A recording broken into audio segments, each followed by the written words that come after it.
الراحمين فرج على المسلمين يا ربنا يا كريم يا ربنا يا رحيم أنت الجواد الحليم وأنت نعم المعين يا أرحم الراحمين يا أرحم الراحمين يا أرحم الراحمين فرج على المسلمين وليس نرجو سواك فادرك إلهي دراك قبل الفنا والحلاك يا أم الدنيا ودين يا أرحم الراحمين يا أرحم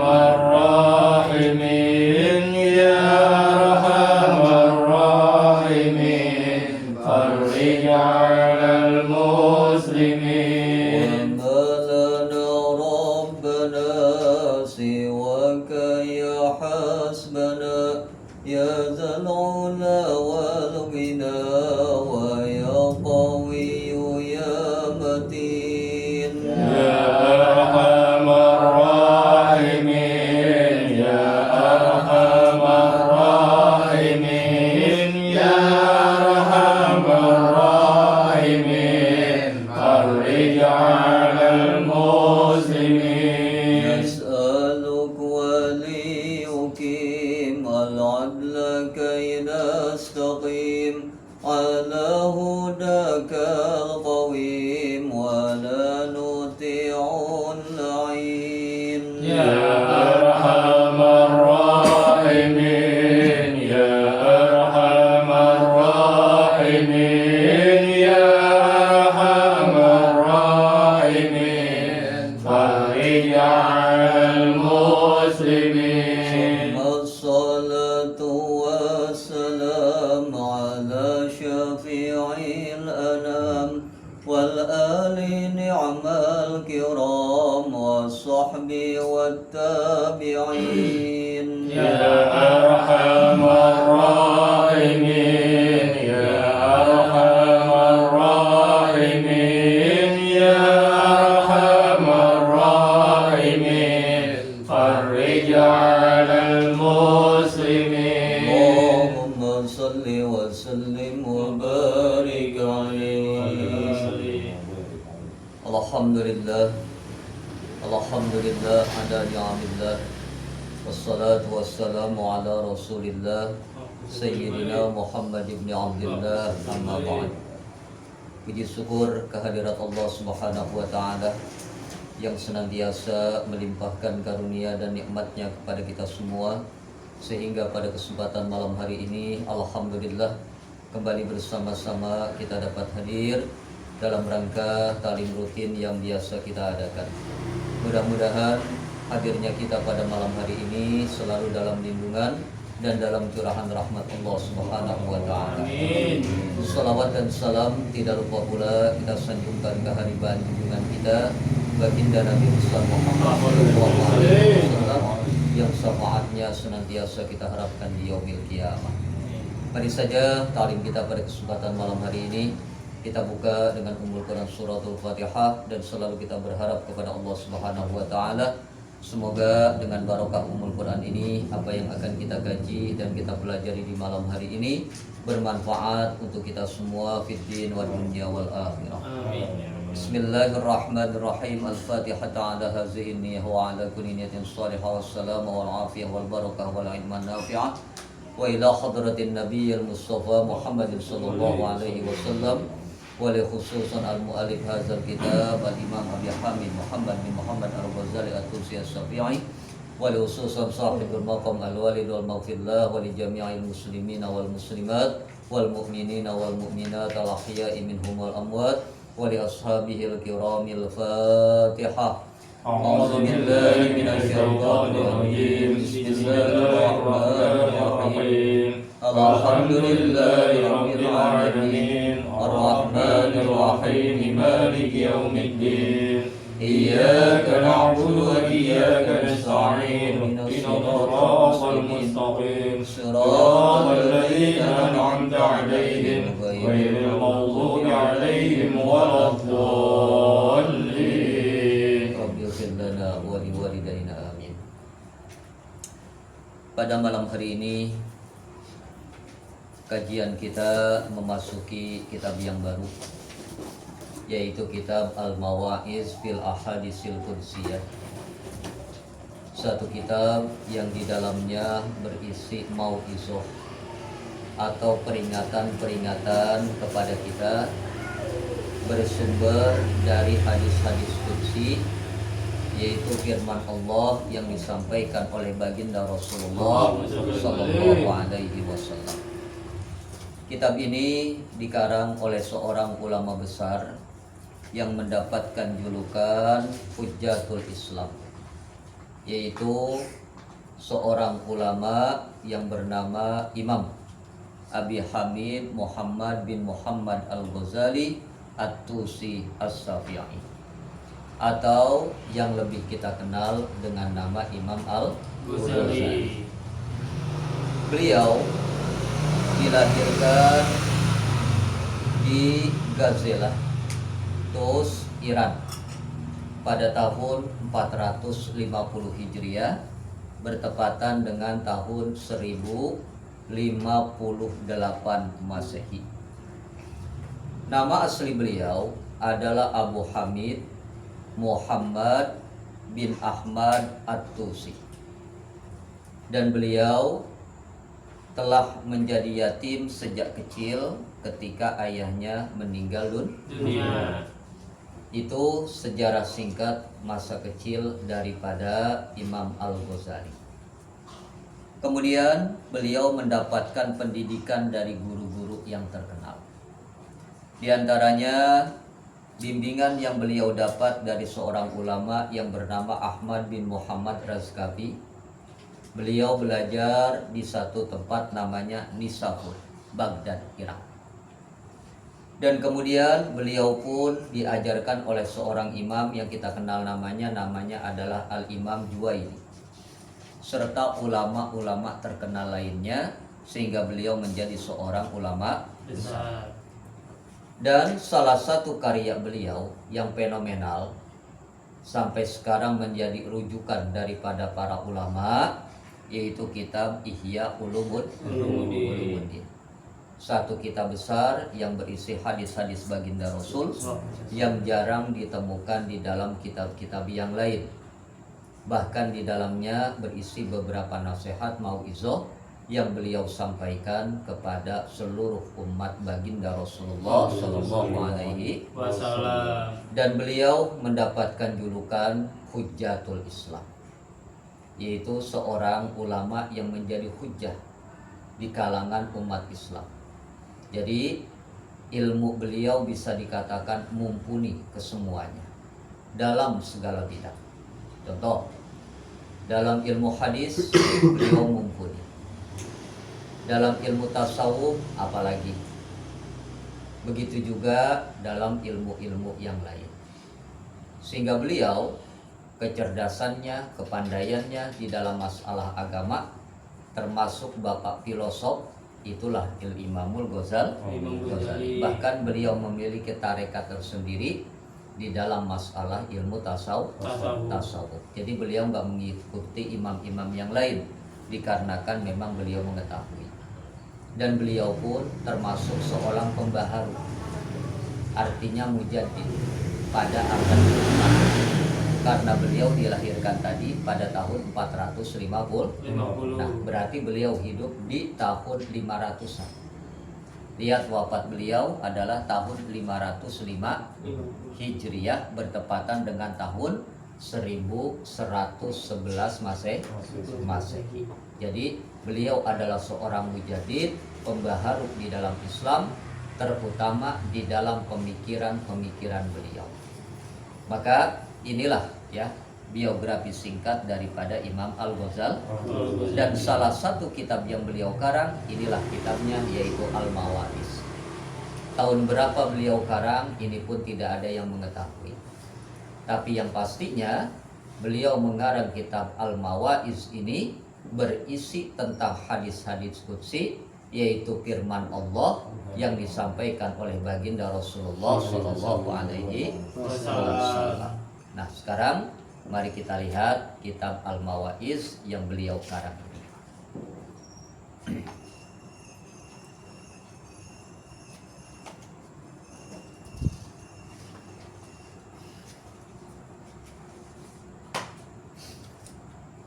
Kita mulai. Bismillahirrahmanirrahim, dengan menyebut nama Allah yang Maha Pengasih dan Maha Penyayang. Alhamdulillah, segala puji bagi Allah. Tazkiratan lil ibadi, yang mengingatkan untuk hamba-hamba Allah. Wa taqwiyatan lil muttaqina, dan menggugah untuk orang-orang yang bertakwa, minal muslimina, dari orang-orang Islam, ilal ibadati, untuk beribadah.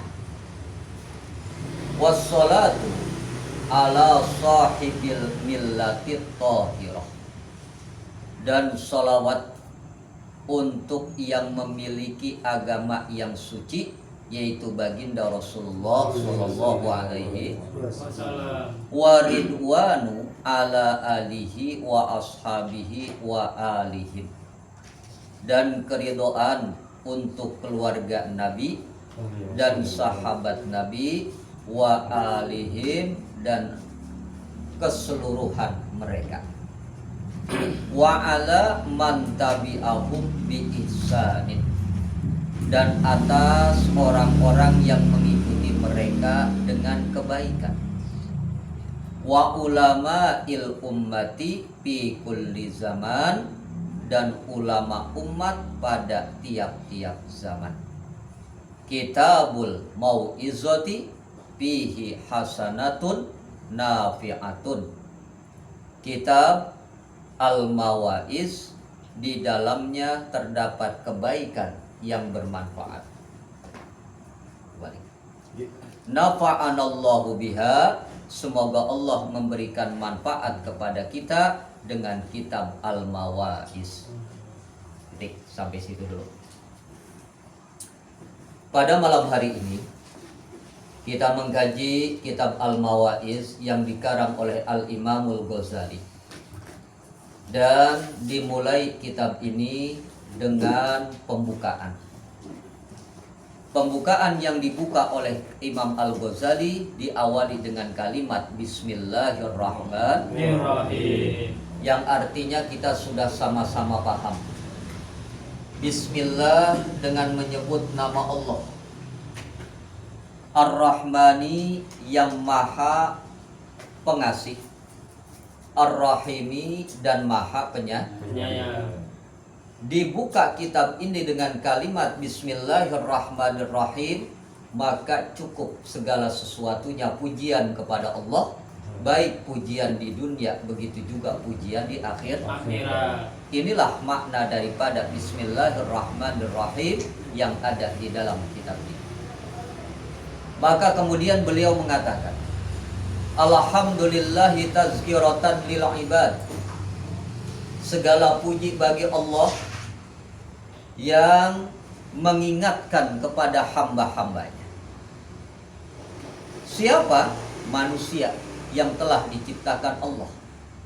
Senantiasa Allah memberikan tazkirahnya, peringatannya kepada hamba-hambanya ini agar selalu ingat kepada Allah. Dan orang yang ingat kepada Allah dinamakan mereka adalah orang-orang yang berzikir. Karena zikir adalah salah satu cara untuk mengingat Allah. Dan zikir ini kemudian dibagi menjadi beberapa bagian.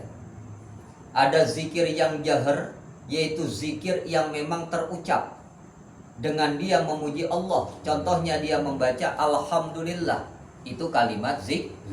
Dia membaca subhanallah, itu pun kalimat Zikir. Dia membaca Allahu Akbar, itu pun kalimat Zikir. Bahkan ketika dia membaca Allah, Allah, ini pun termasuk daripada kalimat zikir.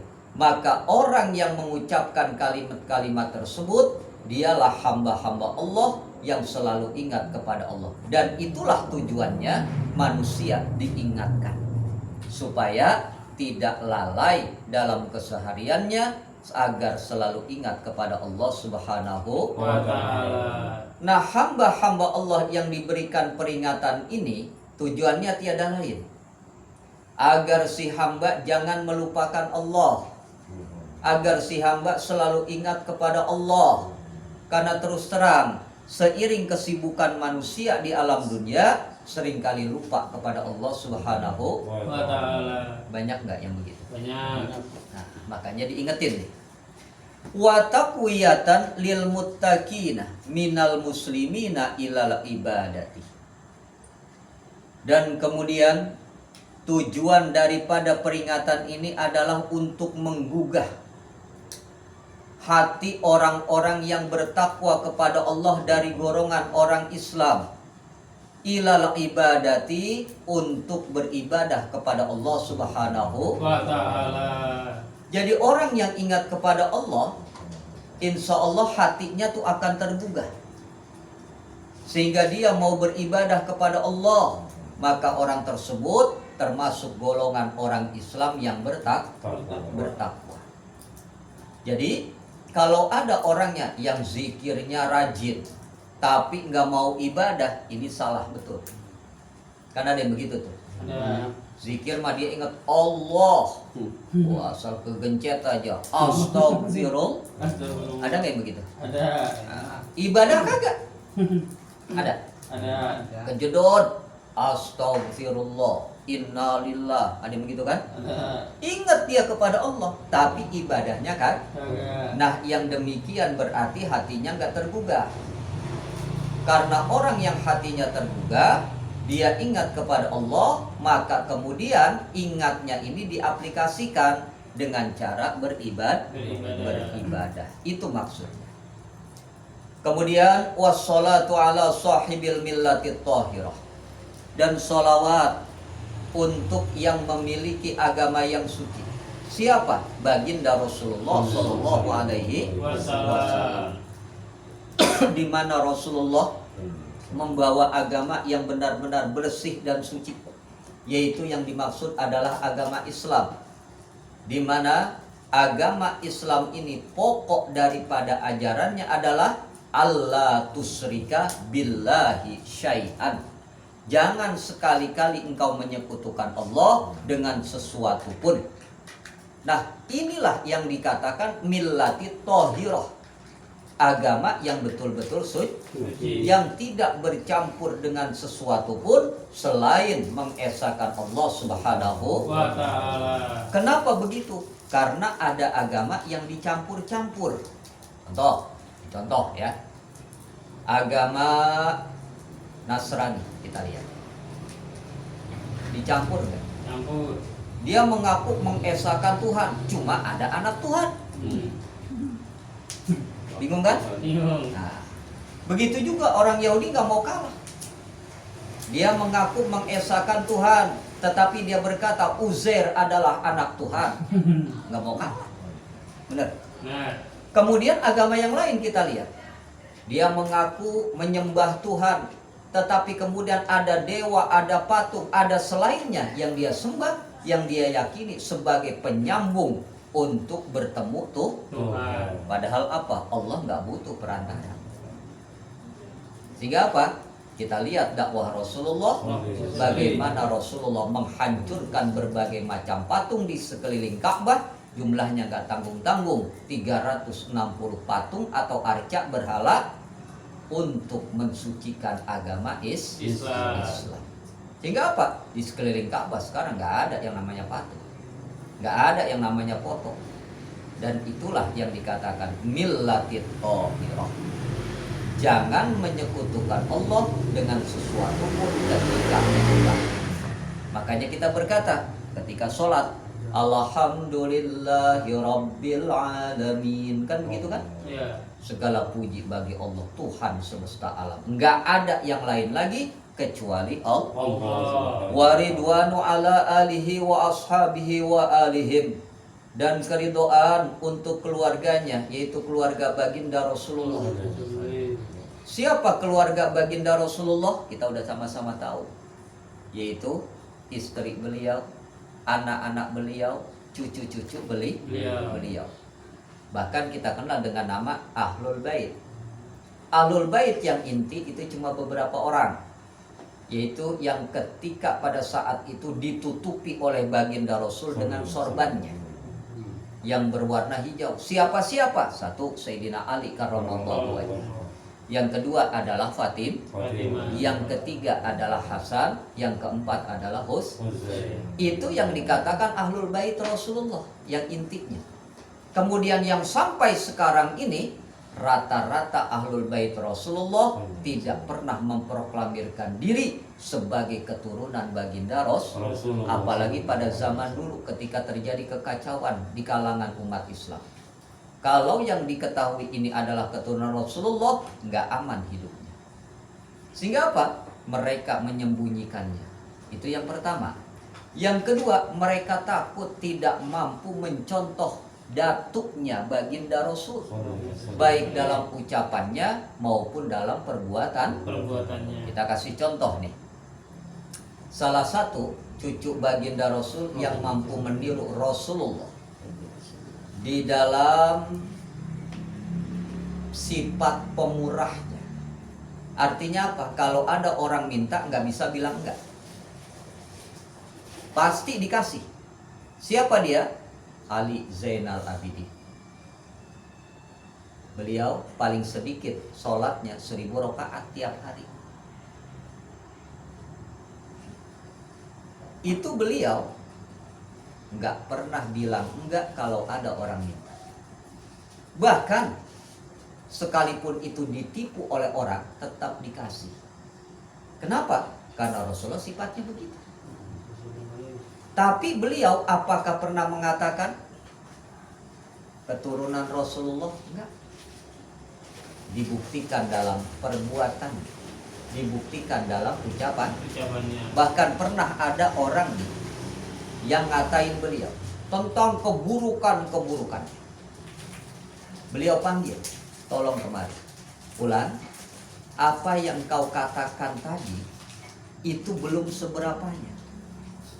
Sesungguhnya masih banyak cacatku dan celakku yang engkau tidak tahu. Di antaranya, dalam sholatku begitu banyak celah, dalam puasaku begitu banyak celakku, dalam perbuatan-perbuatan ibadah yang lain begitu banyak kekurangan-kekurangan, dan engkau tidak tahu itu. Malah dikasih tahu, nggak marah, dicaci maki oleh orang nggak marah.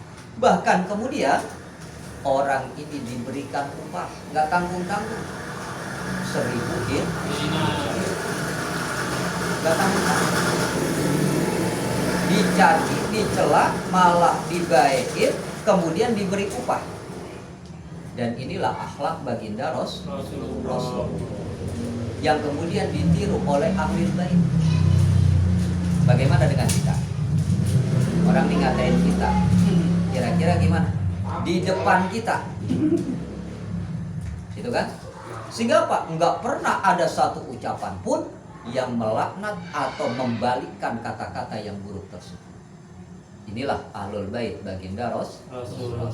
Maka wajar kalau kemudian mereka semua mendapatkan keridhaan dari Allah Subhanahu wa ta'ala. Begitu juga wa ashabihi, sahabat-sahabat Nabi. Kita lihat sahabat-sahabat baginda Rasul, berusaha mereka semua meniru apa yang dilakukan oleh baginda Rasulullah. Sehingga apa? Sahabat-sahabat Nabi memiliki kelebihan keutamaan yang berbeda dengan kita nih, manusia biasa. Wa alihim, begitu juga dengan keluarga mereka semua. Rata-rata sahabat-sahabat baginda Rasul, begitu juga dengan anak cucunya, itu dijaga betul untuk memuliakan Rasulullah dan memuliakan agama Islam. Nah, inilah kehebatan mereka. Maka wajar kalau mereka semua mendapatkan keridhaan Allah Subhanahu wa ta'ala. wa ala man tabi'ahum bi ihsan, dan atas orang-orang yang mereka mengikuti dengan kebaikan. Siapa di antaranya? Banyak. Nih kita termasuk kalau kita mau mengikuti kebaikan-kebaikan Rasulullah dan keluarganya, kemudian para sahabatnya, termasuk ulama-ulama yang memang berlaku baik, maka inilah mereka yang mendapatkan keridhaan Allah Subhanahu Wa ta'ala. wa ulama il ummati fi kulli zaman, dan ulama umat pada tiap-tiap zaman. Jadi tiap zaman ini nih ada ulamanya. Kemudian kualitas ulamanya lebih bagus atau lebih jelek itu kan tergantung saja. Tapi yang pasti makin kesana ulama ini akan semakin jelek. Kita lihat sahabat baginda Rasul kelasnya dibandingkan dengan tabi'in kan beda. Tabi'in dengan atba'ut tabi'in itu beda lagi. Nah, ulama yang ada sekarang ini kan ulama namanya ulama udah paling belakang. Ya. Ulama paling belakang deh. Yang disebut tinggal tarjih saja. Artinya tarjih bagaimana? Mereka hanya mengikuti apa yang ada. Contoh kayak kita nih, baca kitab, ngarang kitab kita belum tentu bisa. Dari sekian banyak ulama yang ngarang kitabnya memang mumpuni kan jarang banget. Sedunia aja nih, yang mumpuni betul itu jarang banget. Yang kemudian diakui oleh seluruh ulama dan menjadi rujukan kiblat itu kan jarang banget. Kita di sekarang belajar adalah kitab-kitab ulama terdahulu yang hasil mujadid mereka memperbaharui sehingga kita bisa paham tentang agama. Tanpa itu susah rasanya kita mengenal dan mengambil agama. Makanya kalau ada orang yang ngomong saya mengambil agama langsung dari Quran dan hadis, otaknya kagak nyampe. Terus terang, otaknya kagak bakalan nyampe. Lu pinter banget. Kenapa? Quran aja bahasanya sulit. Kan gitu. Jangankan pakai menerjemahkan atau mengamalkannya, bacanya aja juga belum tentu bisa. Ini kata kita, bang baca Quran, siapa bilang? Kalau pakai ilmu Quran yang sebenarnya, mungkin bacaan kita banyakkan yang salah. Kenapa? Karena ilmu qiraat, ilmu membaca itu kan gak satu. Dicontoh. Kita baca alhamdulillah, kan begitu kita. Qiraat yang lain bisa alhamdulillah. Itu tergantung imamnya diikuti imam apa. Kan gitu. Nah ini kita tahu baru dalam ilmu qiraat. Belum dalam ilmu tahsin membaguskan bacaan Quran, yaitu tajwidnya. Berapa banyak ilmu tajwid yang kita tahu? Kan? Wong ihfa aja keder. Itu kan? Benar? Itu kita tahu. Kemudian bagaimana cara mempraktekkan? Belum tentu mulut kita pas cara mengucapkannya. Ya. Kita mah cuma karena kedengarannya biasanya begitu, kan? Sekali kita dengar di sini aja tuh begitu bacaan yang kita dengar. Ketika kita ke tempat lain, ke negeri lain, bisa aja berbeda. Nah, kalau di sini kita belum mempelajari bacaan Quran dengan baik, apa kita nggak menyalahkan orang? Kadang-kadang kita nyalain kan? Gitu. Nah, disinilah pentingnya kita, sehingga apa? Harus ada rujukan dalam segala hal, termasuk dalam memahami agama. Tidak semaunya sendiri. Jadi ulama tiap zaman itu pasti ada, dan kualitas ulamanya pasti akan berbeda-beda. Nah ini yang terpenting buat kita, jangan lari dari ulama.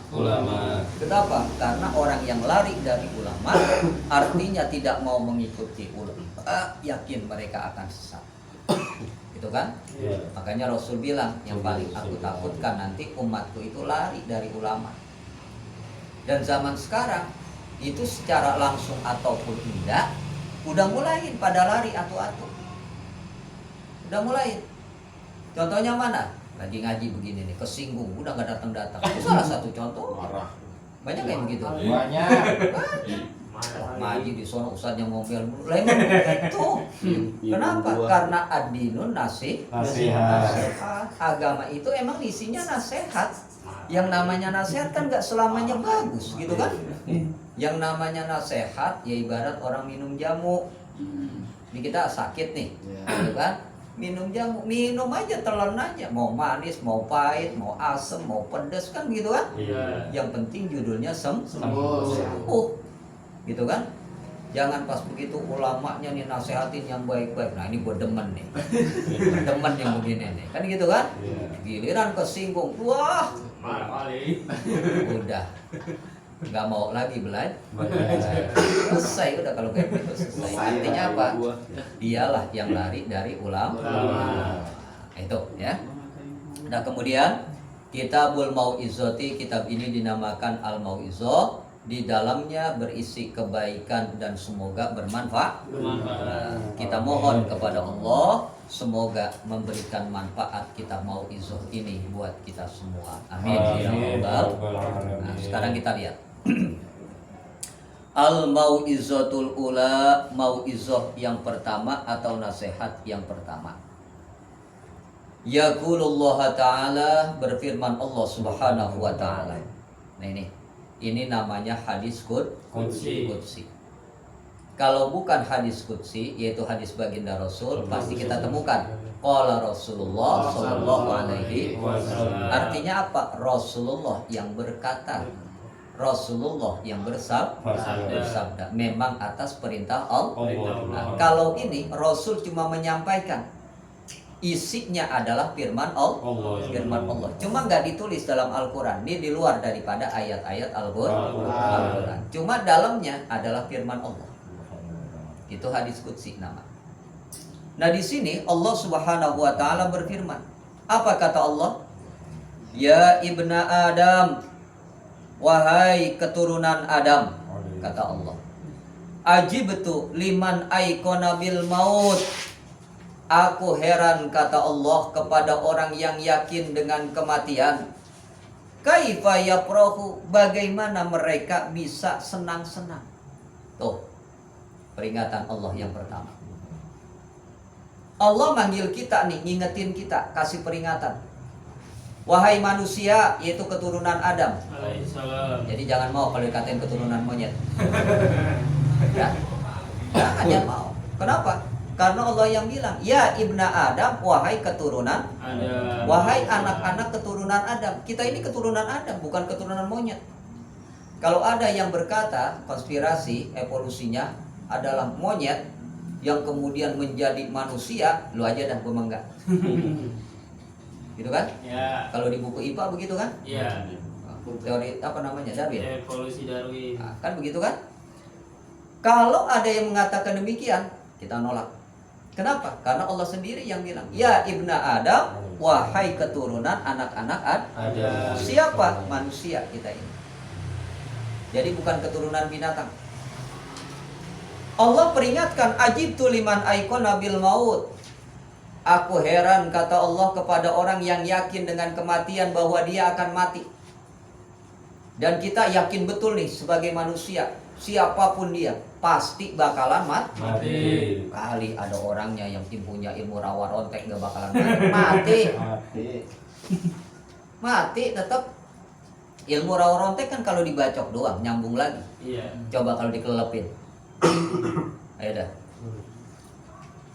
Dikelepin, mati.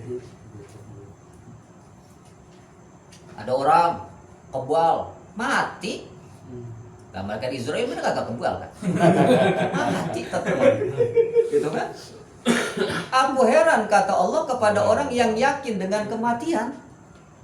Tapi kaifa yafrahu, bagaimana mereka bisa senang-senang hidup di alam dunia. Padahal ketika kematian datang, memutus semua kesenangan dunia. Lihat orang yang mati. Dia ngelihat istrinya, contohnya begitu. Nggak senyum lagi dia. Kalau ada orang mati pas ngeliat bininya senyum. Ngelihat anaknya dikerubungin keluarganya. Udah nggak senang lagi dia.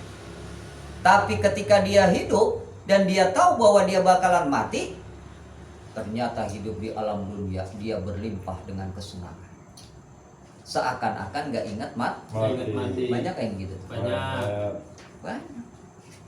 Dan Allah itu heran, kok ada yang bisa begitu. Bahkan ada nih umat terdahulu ya, yang umurnya panjang. Nah, pada saat itu tuh seorang nabinya bertanya kepada Allah, ya Rob, umat yang terakhir ini, umat Nabi Muhammad, umurnya berapa tahun? Diberitahu, umur umatnya paling panjang nih 60-70. Ini umat yang memang umurnya panjang-panjang ngomong, kalau saja aku hidup di zaman itu, maka aku tidak akan kemana-mana dan tidak akan melakukan kegiatan dunia sama sekali. Kenapa? Karena 60-70 buat beribadah kepada Allah, menyembah Allah singkat banget. Ini orang yang umurnya panjang, umat-umat terdahulu yang mungkin umurnya ribuan tahun. Sehingga apa? Mereka bisa bangun rumah, kan? Iya. Mereka bisa jalan ke sana kemari. Kenapa? Wajar, umurnya panjang. Tapi kita dengan keberkahan, walaupun umurnya pendek, ternyata apa? Kita bisa bangun rumah, kita bisa jalan-jalan, kita bisa kemana saja, kan begitu kan? Iya. Nggak hanya aktivitas kita dalam ibadah. Inilah berkahnya umat baginda Rasul. Pendek umurnya, kemauannya, keinginannya banyak. Padahal apa? Kalau kita mikir umur dah. Sekarang misalnya umur kita 40-50, kan gitu. Iya. Kalau jatahnya 60 kan dia 10 tahun lagi. Emang 10 tahun lama? Bentar. Hah? Sebentar. Nggak terasa kita. Tahu-tahu udah nyampe aja, kan begitu. Iya. Nah, sehingga apa? Kata umat dahulu, aku tidak akan pernah menyibukkan diriku dengan urusan dunia. Tapi umat baginda Rasul, lihat, umur 50 kagak ingat mati. Ada nggak? Ada. Apa yang 60 masih belagu? Coba bayangin. Makanya Allah heran. Ini Allah heran kepada orang yang yakin dengan kematian namun masih bisa senang. Coba lihat dah di HP kita tuh. Ada 60 masih ngibing. Ada nggak? Ada. Bahkan ada yang 70 masih begitu kelakuannya. Padahal apa? Dia yakin bahwa besok dia bakalan mati. Yang paling menyedihkan pas begitu lagi nyawer mati. Ada nggak? Ada. Udah kayak begitu. Kemarin lo Bang Roni. Ada kan? Ada. Mau nyawer atau malaikat nyampe. Cabut. Nah itu peringatan Allah yang pertama. Yang Yang kedua, wa ajibtu liman aikona bil hisab kaifa yajma'ul mal. Dan aku heran kepada orang yang yakin dengan hisaban, penghitungan.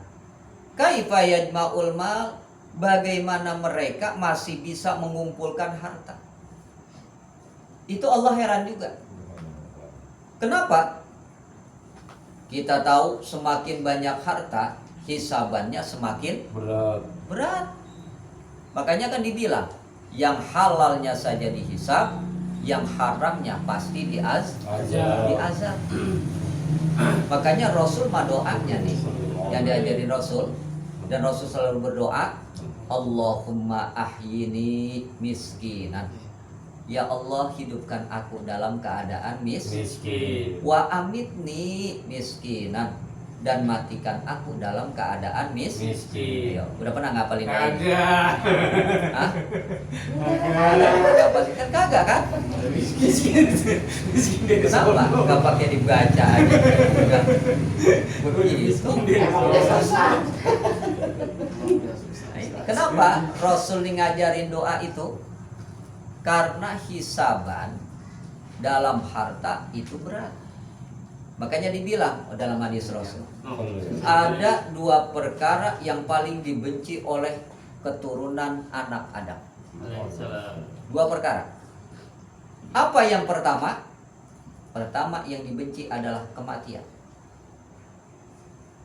Oh, orang kalau dengar mati udah kagak demen aja udah. Bener kan? Benar. Nggak ada yang demen kan? Iya. Dosa kelas ustaz sama kiai juga sama. Kagak demen juga. Itu kan? Itu yang pertama. Kenapa? Padahal kematian itu menyelamatkan seseorang dari fitnah.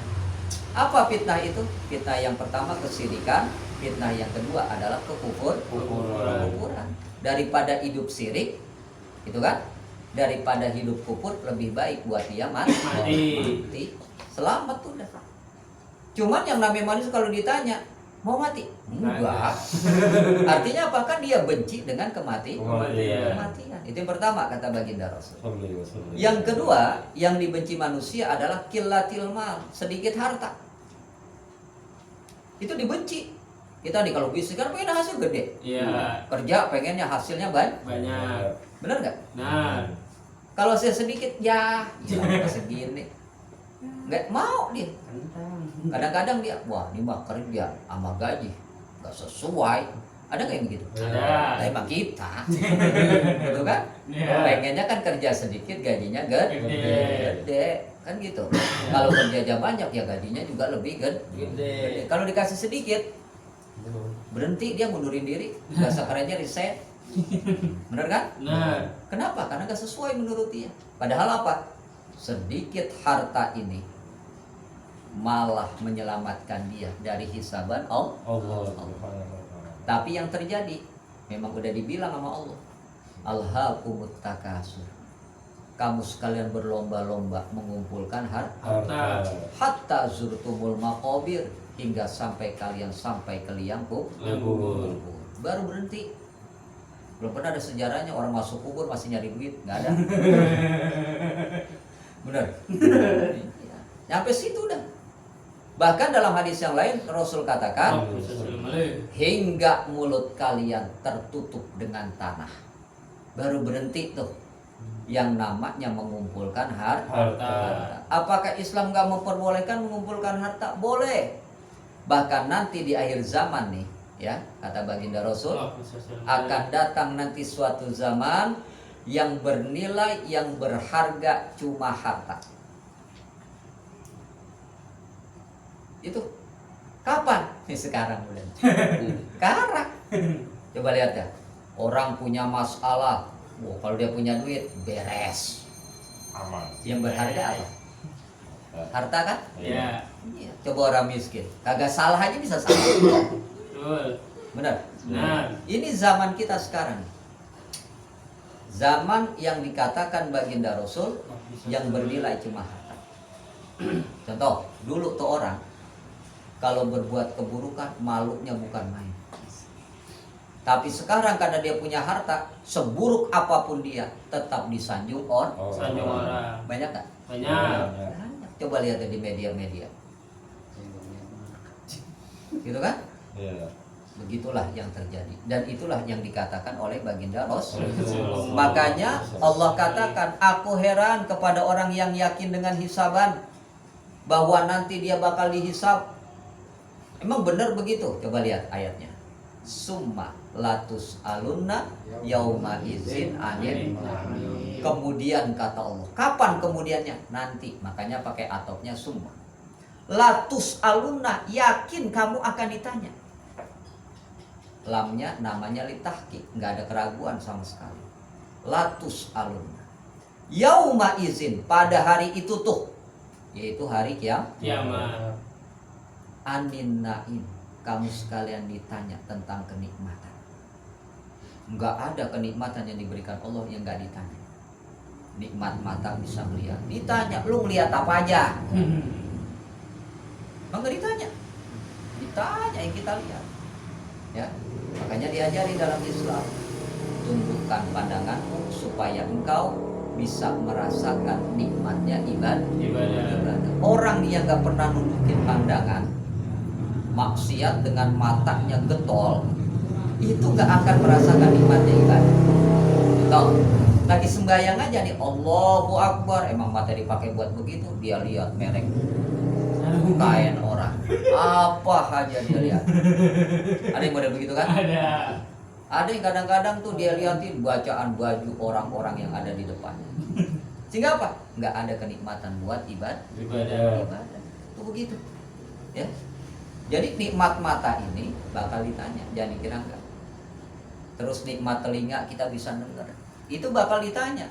Apa aja yang didengerin? Quran, apa musik? Dah. Kita buang murotal kita dengerin. Gak usah lama-lama, 5 menit kita puter udah. Bener? Giliran musik 3 jam nonstop. Gitu kan? Bener gak? Emang kagak ditanya? Lah ditanya semuanya. Tanya cok. Tangan, kaki, itu semua nikmat yang diberikan Allah. Termasuk kesehatan, umur kita ditanya semuanya. Dan itulah yang dinamakan hisab. Makanya orang dihisab itu di sono lama. Karena atu-atu diteliti semuanya. Lama. Paling enggak tuh setengah jam. Setengah jam kira-kira berapa tahun? Minimal 50 tahun. Nah, kita hidup 50 tahun di dunia pegel. Bener nggak? Apalagi dihisab, antriannya banyak, 50 tahun kita dihisab. Udah bosan diri, bosan duduk, masih belum juga selesai. Bayangin dah, matahari dekat, orang di sekitar kita baunya bukan 7 rupa lagi, macam-macam bau, gitu kan? Nah ini, makanya Allah katakan heran orang yang yakin dengan adanya hisaban tapi dia masih ngumpulin harta. Kenapa? Karena hartanya semakin banyak, hisabannya pun semakin berat. Makanya Nabi bilang, andaikan kalian punya pakaian, kemudian 40 hari nggak dipakai, hati-hati, hisabannya ada loh. Punya baju banyak nih, ya, punya baju banyak, cuma dipakai itu doang, yang lain kagak, apa 40 hari, hati-hati itu. Nanti tuh baju bakalan nuntut. Kenapa saya dibeli cuma nggak pernah dipakai? Kan gitu kan? Iya. Ini orang kita nih kadang-kadang, mohon maaf ya, pakaian ngaji lain, ke majlis taklim lain, kondangan lain, jalan-jalan lah, olahraga lah, lain. Nah, itu hisabannya masing-masing, jangan dikira enggak. Makanya usahakan yang punya baju minimal tuh, kalau belum nyampe 40 hari pakai dulu. Besok tukar lagi tuh, enggak apa-apa. Berarti dia banyak bajunya. Kenapa? Khawatir kita dihisab. Kalau nggak bisa begitu, pakai seperlunya saja. Ukuran kita 7 hari, berarti 7 baju. Sisanya kasihkan ke orang lain supaya bermanfaat. Bisa begitu? Insya Allah. Agak kita malam kita penuh mau baju. Gitu kan? Kadang-kadang kita lupa, wah ini baju baru ketemu lagi, udah berapa tahun. Nah, hati-hati nih. Hati-hati yang begini. Kenapa? Dia akan menuntut keadilan di hadapan Allah. Jangan dikira enggak. Itu yang dikatakan oleh baginda Rasulullah Shallallahu Alaihi Wasallam. Maka semakin banyak hartanya, semakin berat hisabannya. Dan Rasul pernah bilang kepada sahabatnya yang bernama Abdurrahman bin Auf. Dipanggil ke Abdurrahman, ya Abdurrahman, sesungguhnya aku lihat engkau nanti masuk surga, cuma lambat. Nah, Abdurrahman kaget. Kenapa ya Rasul? Karena engkau punya harta banyak, hisabanmu jadilah lambat, maka engkau masuk surganya paling belakang dibandingkan sahabat yang lain. Akhirnya apa? Disedekain semua harta benda. Apa? Nggak punya apa-apa lagi. Kata Abdurrahman, aman. Aman. Kan gitu kan? Cuma hebatnya Abdurrahman bin Auf memang ditakdirkan orang kaya dan bisnis selalu berhasil. Apa yang dipegang juga jadi duit. Beda sama kita. Udah megang duit miskin dengan itu Abdurrahman bin Auf. Sehingga apa? Terjadilah pada saat itu satu wabah. Kata Abdurrahman bin Auf, ya, pada saat itu tuh korma banyak melimpah sehingga harganya pokoknya jatuhlah drastis. Dia beli sama Abdurrahman dari petani kurma, ditumpuk hingga sampai busuk. Kata Abdurrahman, udah biarin, nggak apa-apa. Kan gitu kan? Nggak ada yang mau beli. Tiba-tiba di Ethiopia ada penyakit. Obatnya adalah korma busuk. Laku tuh korma busuk. Kaya lagi aja. Yang namanya rezeki begitu tuh. Ya kan? Ini kita kadang-kadang, mohon maaf, kita timbun tuh semua gitu kan? Tujuannya apa? Pas begitu harga tinggi baru kita jual. Emang dasar miskin mah miskin juga, nggak bisa begitu, ya. Nah inilah ya. Maka karena Abdurrahman kemudian seringkali beliau ini Abdurrahman bin Auf membantu perjuangan Islam. Semua hartanya dilimpahkan untuk kepentingan Islam. Maka itu juga yang mempermudahnya nanti masuk ke dalam surga. Ya. Nah, di sini yang kedua peringatan dari Allah. Aku heran dengan orang yang yakin dengan hisaban tapi mereka mengumpulkan harta. Nah, ini seperti kita ini dalam kehidupan kita. Kita kan ngumpulin dikit-dikit. Dengan target ini. Cuman kita harus sadar bahwa ini semua pasti ada hisaban. Semakin banyak, semakin lama. Terlebih lagi buat harta. Pertanyaannya dua. Dari mana engkau dapatkan dan kemana engkau salurkan. Karena orang sekarang rada-rada medad. Ada nih dapatnya dari halal, berdagang. Dia pakai buat nyawer, main judi. Ada nggak? Banyak. Ada sebaliknya. Dia dapat dari yang haram. Ya. Tapi dia buat nyumbang masjid, nyantunin anak yatim. Ada yang begitu. Bahkan dia hajikan, dia umrohkan orang. Pas ditanya, kenapa begitu? Hitung bersihin. Ada yang begitu nggak? Ada. Banyak. Dan itu semua nggak sesuai. Nanti untuk harta dua pertanyaan. Umur ditanya cuma sekali. Di mana engkau habiskan? Ilmu, bagaimana engkau mengamalkan? Cuma ditanya sekali-sekali dua. Giliran harta dua kali. Dari mana engkau dapatkan, kemana engkau salurkan? Berat nggak? Nah, makanya lama hisaban. Kalau untuk harta, makanya baginda Rasul ya, selalu berusaha untuk miskin. Untuk miskin. Bahkan Rasul nih pernah gadain baju besi perangnya cuma untuk mencukupi kebutuhan keluarga aja. Bahasa kitanya buat buat makan. Ini kalau nggak ada begini nih Rasul, umatnya nggak boleh ngutang. Karena Rasul pernah berhutang, maka umatnya akhirnya boleh utang. Di mana Rasul berhutang? Itu tadi, ngadain baju perang besi. Kemudian uangnya dipakai untuk mencukupi kebutuhan keluarga. Sehingga apa? Umatnya boleh ngutang. Kalau Rasul nggak begitu, kita nih nggak boleh ngutang. Cuman umatnya mah kebangetan. Rasul mah cuma baju besi doang. Ini mah motor, mobil, rumah, utang juga. Ayo. Kelebihan kan? Padahal Nabi bukan, Rasul bukan. Kelakuannya lebih daripada Rasul dalam utangnya khususnya. Begitu tuh Rasulullah ya. Dan kemudian Rasul ini apakah pernah protes sama malaikat Israfil? Kan kagak pernah. Malaikat Israfil kan yang bagi-bagiin rezeki. Kali gitu Nabi Israfil, masa gua Nabi kagak dikasih? Gitu kan? Rasul nggak pernah begitu, walaupun jadi nabi. Bahkan Rasul pernah ditawarin, wahai Muhammad, maukah engkau gunung Uhud aku jadikan emas? Kata Nabi, tidak. Coba kita kalau lagi susah nih, kagak punya duit, kebutuhan banyak. Kebetulan jadi nabi, protes nggak sama malaikat Israfil? Protes mulu. Hah? Protes nggak sama malaikat Mikail? Protes kan? Mikail, masa gua nabi dilewatin? Begitu kan? Protes kita pasti. Nah, tapi nabi enggak. Apalagi kalau ditawarin, mau nggak nih dijadiin gunung emas? Lepas deh. Model kita mah kan? Tapi nabi enggak. Inilah Rasul. Kenapa? Karena Rasul tahu hisab harta berdosa. Itu yang kedua. Yang ketiga, wa ajibtu liman aikona bil qabri kaifa yadhab. Dan aku heran kepada orang yang yakin, yang percaya dengan adanya kubur, tapi kenapa mereka masih bisa tertawa? Apa maksudnya?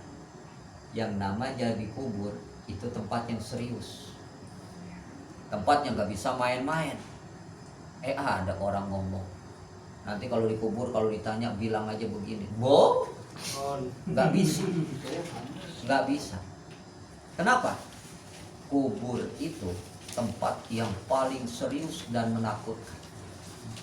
Bahkan pernah Ada seorang sahabat Nabi ngomong sama kubur ketika Fatimah meninggal Dunia. tepatnya namanya adalah Abizar Al-Ghifari. Dia ngomong, wahai kubur, tahukah engkau siapa yang masuk ke dalammu ini?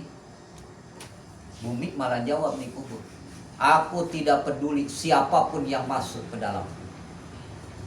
Kalau dia orang yang baik, maka tempatnya baik. Kalau dia orang yang buruk, maka tempatnya adalah buruk. Jadi yang namanya kubur gak pilih-pilih. Boh, ini mah presiden yang masuk, fasilitasnya harus wah, nggak bisa begitu, nggak bisa. Ini orang kaya di dunia dimuliakan, nggak bisa begitu. Kubur nggak pernah pilih-pilih. Siapa yang masuk tergantung amal ibadahnya saja. Kalau amal ibadahnya bagus, pasti diberikan kemuliaan. Amal ibadahnya buruk, ya diberikan kehinaan.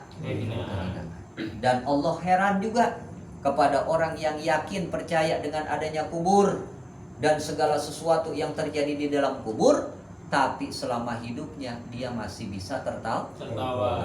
Bahkan bukan bisa tertawa lagi, banyakkan tawanya. Benar? Ini kita nih terus terang.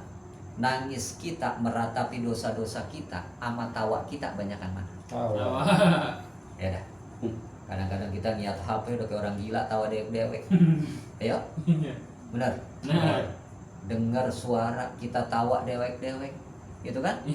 Sementara dosa-dosa kita, kesalahan kita nggak pernah kita tangis.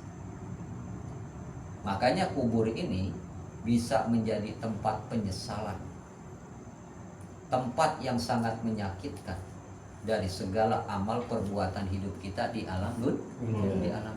Banyak yang begitu. Pas begitu dia masuk kubur baru dia tahu, oh ternyata begini yang namanya kubur. Dan tempatnya asing. Mau balik ke dunia lagi udah kagak bisa. Gitu kan? Mau minta tolong sama siapa? Dan ingat, di dalam kubur ini udah nggak ada lagi tuh yang mampu dia lakukan untuk memperbaiki dirinya. Makanya wajar kalau ada orang di dalam kubur ini selalu mengharapkan tambahan kebaikan dan kebaikan. Dari siapa? Dari keluarganya yang masih hidup, dari kerabatnya, dari temannya, dari tetangganya. Itu selalu diharapkan. Jangan sampai ini ketika dia mati udah lupa orang sama dia.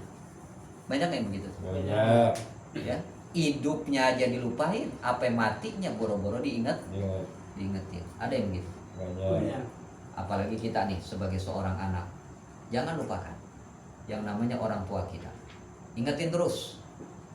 Udah nggak ada, ingetin, doain, mintain ampun supaya ditinggikan derajatnya di sisi Allah. Diampuni dosa-dosanya terus begitu. Kenapa? Karena itu yang mereka harapkan.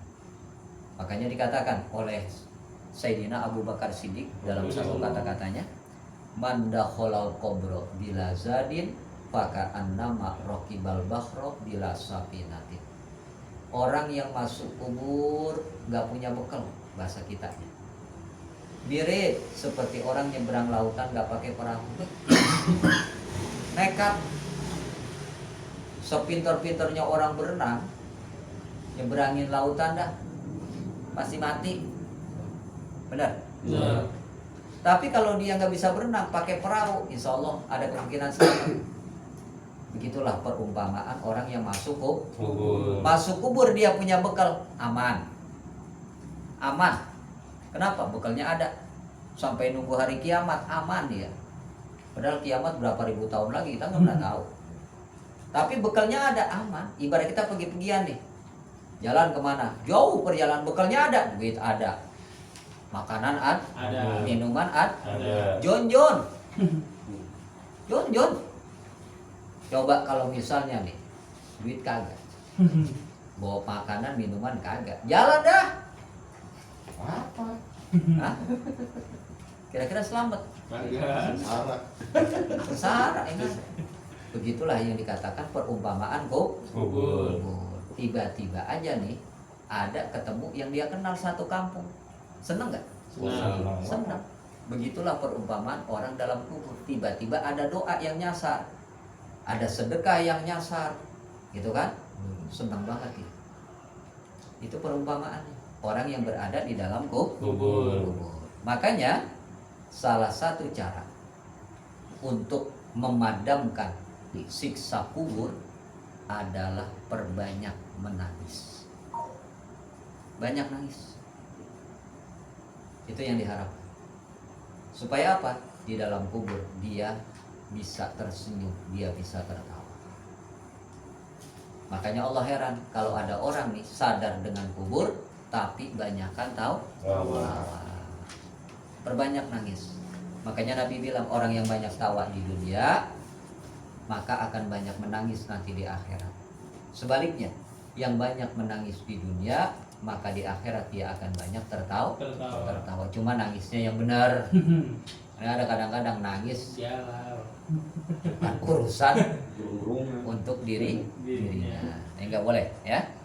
Selanjutnya, wa ajibtu liman aikona bil akhirah. Dan aku heran kepada orang yang yakin, yang percaya dengan akhirat. Kaifa yastarihu, bagaimana mereka bisa senang-senang.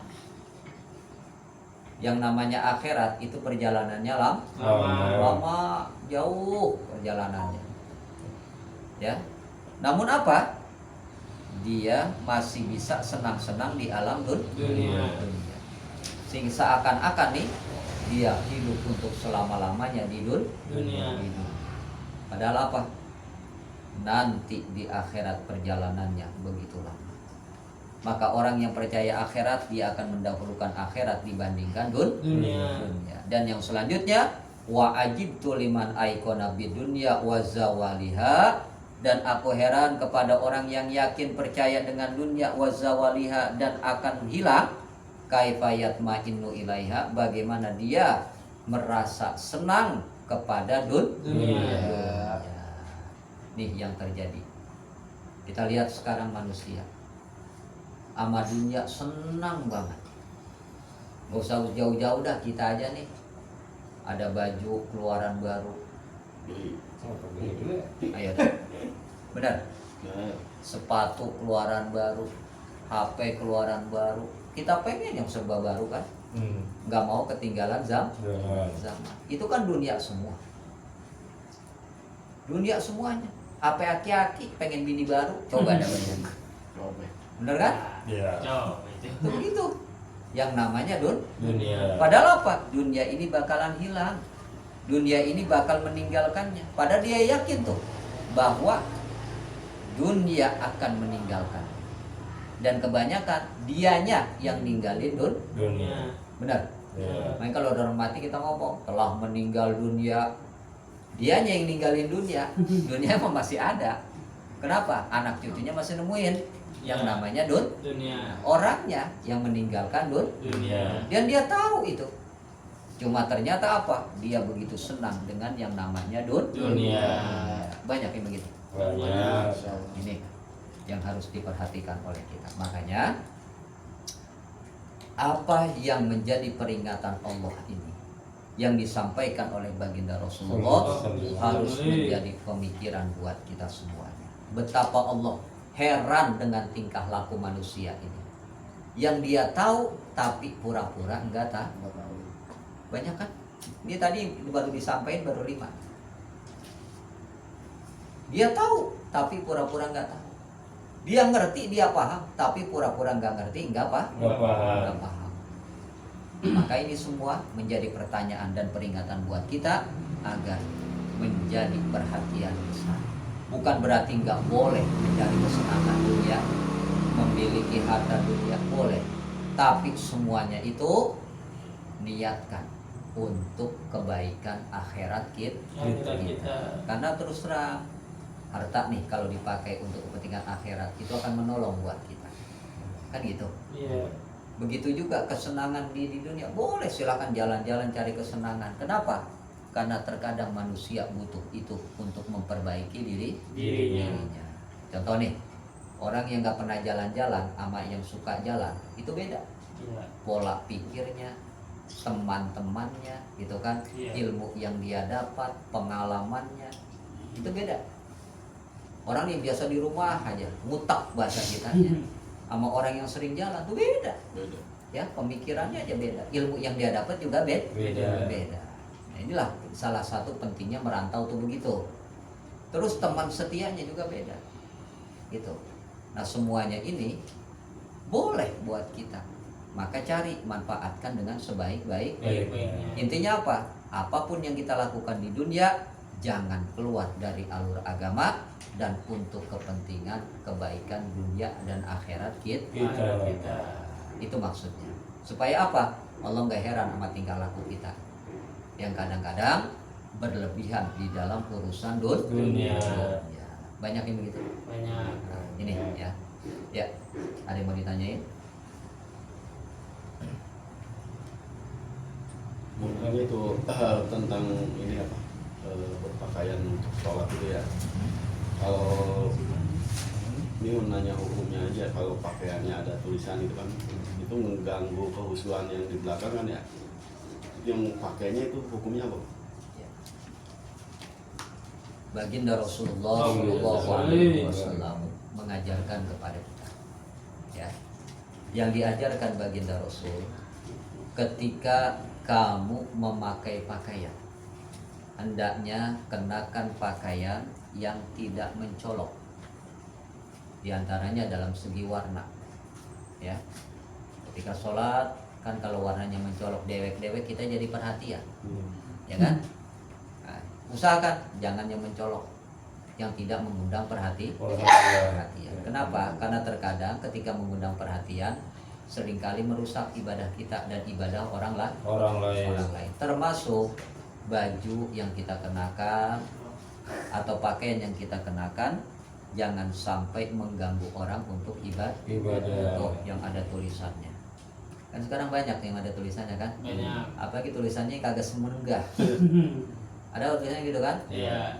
Contoh nih, pergi karena Pergi karena Apa? kerja, Ah. pulang karena cinta. nah itu kayak begitu tuh modelnya.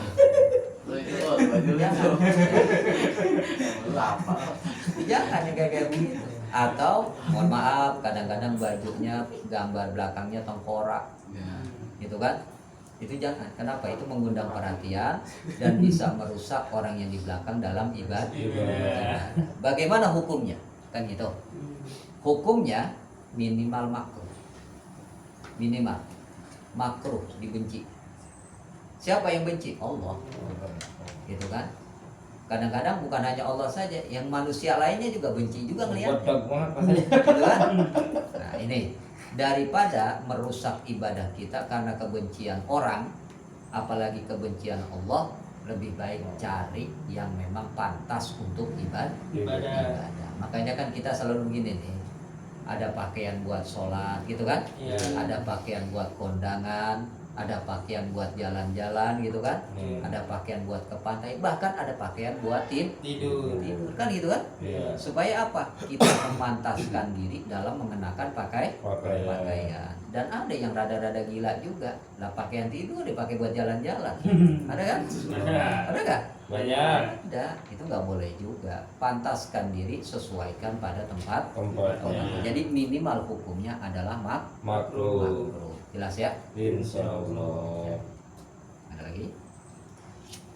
Tentang hisaban harta, kalau kita kan 40 hari ya jaraknya. Ah, Kalau kita ngumpulin uang istilahnya kan gitu, itu ada hisabannya kan?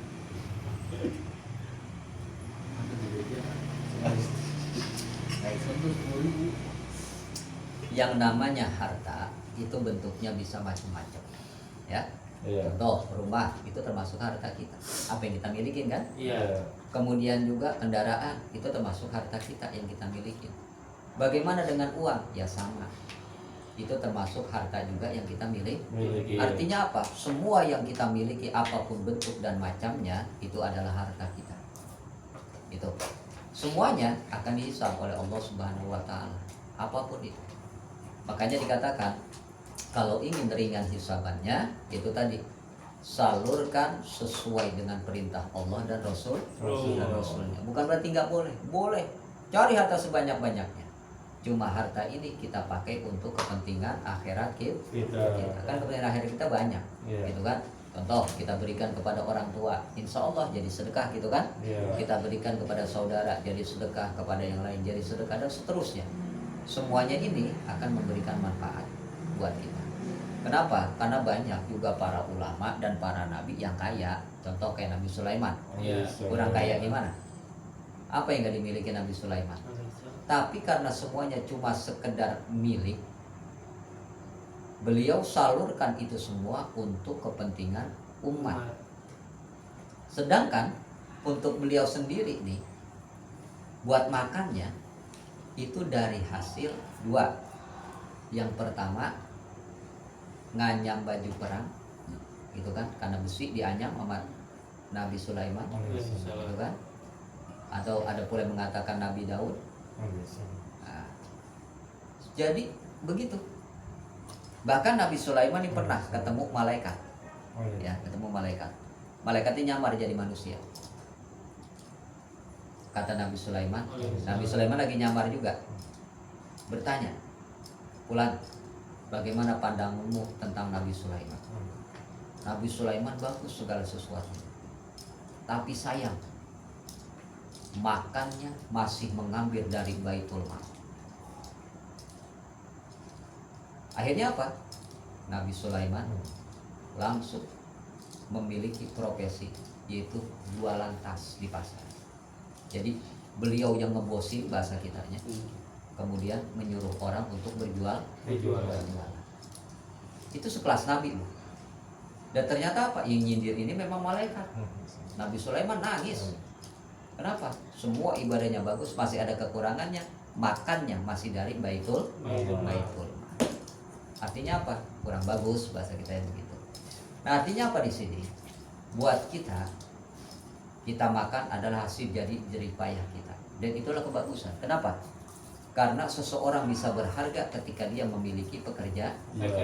Sekecil apapun pekerjaan itu, nikmatin, hargain. Karena dari situlah kita memiliki harga di hadapan manusia. Setelah itu kita mendapatkan sesuatu, ini hendaknya menjadi lebih berharga lagi. Buat diri kita, salurkan itu untuk hal-hal yang baik dan bermanfaat. Maksudnya begitu. Jadi bukan nggak boleh, boleh. Sebab apa? Kalau umat Islam atau diri kita ini miskin pun jadi hinaan orang. Apalagi kemudian menjadi beban buat orang. Nah, ini juga nggak boleh dalam ajaran Islam. Ya, makanya kita berlindung kepada Allah supaya nggak menjadi beban orang lain. Kenapa? Karena itu hina di hadapan Allah. Contoh yang mana? Kayak pengemis, itu kan jadi beban buat orang lain. Dia minta-minta kepada orang lain. Lebih bagus dia bekerja walaupun berat pekerjaannya dibandingkan dia meminta-minta. Itu. Makanya nanti di hari kiamat orang nih yang badannya seger cuma dia ngemis. Kan pengemis sekarang banyak. Ada pengemis intelek. Kan ada kan? Ada pengemis biasa. Nanti di hari kiamat badannya penuh korek. Padahal dia mampu bekerja. Jadi kalau kita mampu bekerja, jauhin sifat-sifat seperti itu. Minta-minta nggak boleh.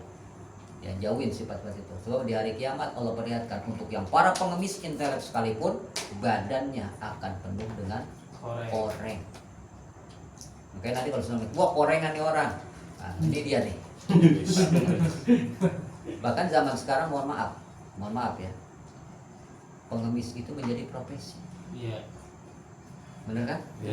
Jadi profesi. Bahkan kemarin ada yang nyindir tuh. Pengemis lebih kaya dibandingkan pedagang dalam situasi sekarang.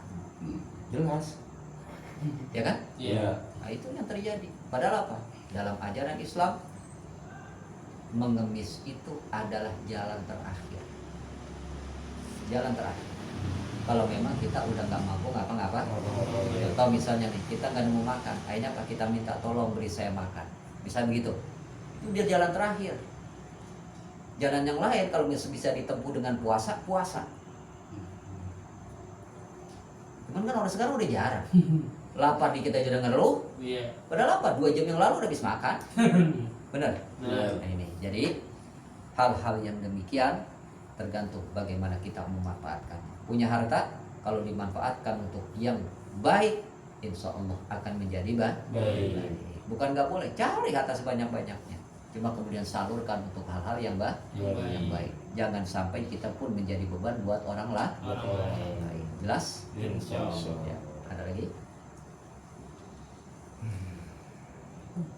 Kalau masalah orang kita ngirim Fatihah sama orang tua, ya di atasnya orang tua ini kadang-kadang kita kan nyampainya baru 3, baru 4. Buat ke atasnya itu bagaimana caranya? Ketika kita mengirim Al-Fatihah, kebetulan banyak leluhur kita yang kita kagak kenal, Iya. ya kan? Betul. Nah, kita paling nyampe berapa sih?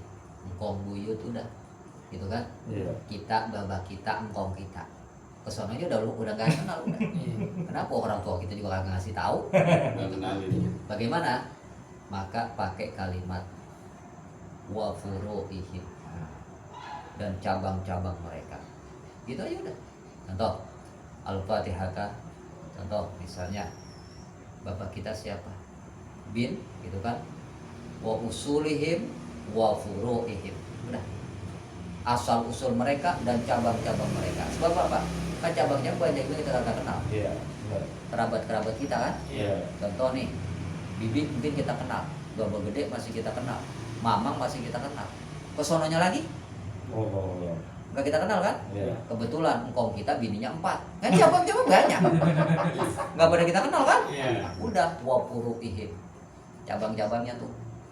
Nah, asal muasalnya tuh kita nggak kenal, udah wa usulihim.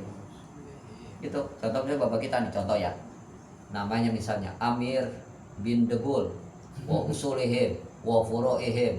Udah. Itu aja. Ya taghsahum birrahmah wal maghfirah. Al-Fatihah. Jadi nggak usah susah-susah. Sebab apa? Lu nyelidikin juga nggak bakal ketemu. Yang udah ada. Benar? Iya. Apalagi bocah-bocah sekarang Ya. udah kagak pada ide. Karena pernah saya nemuin sama mertua kagak kenal. Bener. Ini pas begitu. Ya. Ini siapa gitu kan? Ini mertua saya Ustaz. Namanya siapa? Pulan. Pulan bin Pulan lah. Au. Coba bayangin. Ada yang model begitu, ini zaman sekarang udah begitu. Apalagi pakai yang menyari 7 turunan. Susah. 4 aja udah cakep banget. 4 aja udah cakep banget. Makanya untuk mengantisipasi itu Islam mengajarkan wa usulihim. Asal usul kongkong kita siapa-siapa udah serahin aja sama Allah dah, Allah yang tahu kan gitu kan. Kemudian nih ke bawahnya siapa-siapa kita nggak pada tahu juga. Udah wa furu'ihim aja dah. Mau asal muasalnya, mau cabang-cabangnya. Udah baca deh ya tawassahum birahmah. Semoga mereka semua mendapatkan perlindungan rahmat Allah. Al-Fatihah. Udah pasti nyampe. Kalau pakai bahasa Indonesia apa Ustaz? Ya, Seluruh- boleh. Semua Boleh. leluhur Ya, gitu sama ya. sama gitu. Misalnya nih kita Al-Fatihah khususon gitu. Pak Jono bin Pak Badi misalnya gitu kan. Gitu kan? Udah asal usulnya gitu kan, cabang-cabangnya Al-Fatihah. Udah begitu aja. Mengapa? Nyampe. Gitu kan? Nyampe semuanya. Gitu. Kenapa? Karena memang nggak semua orang bisa bahasa Arab. Nah, masalahnya pakai bahasa Jawa. Bahasa Jawa pakai masalah. Itu. Apa-apa. Ya. Insya Allah Nyampe. begitu untuk antisipasi untuk orang-orang yang kagak kita kan. Ya, ada lagi? Kalau doanya nggak nyampe pasti ada balik lagi.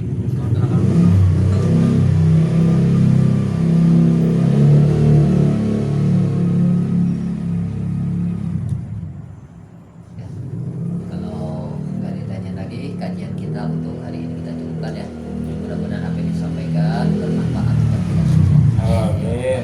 Mari kita berdoa. Bismillahirrahmanirrahim.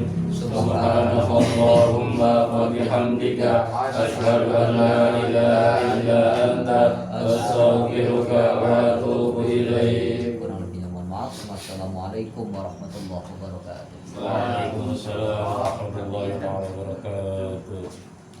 Oke.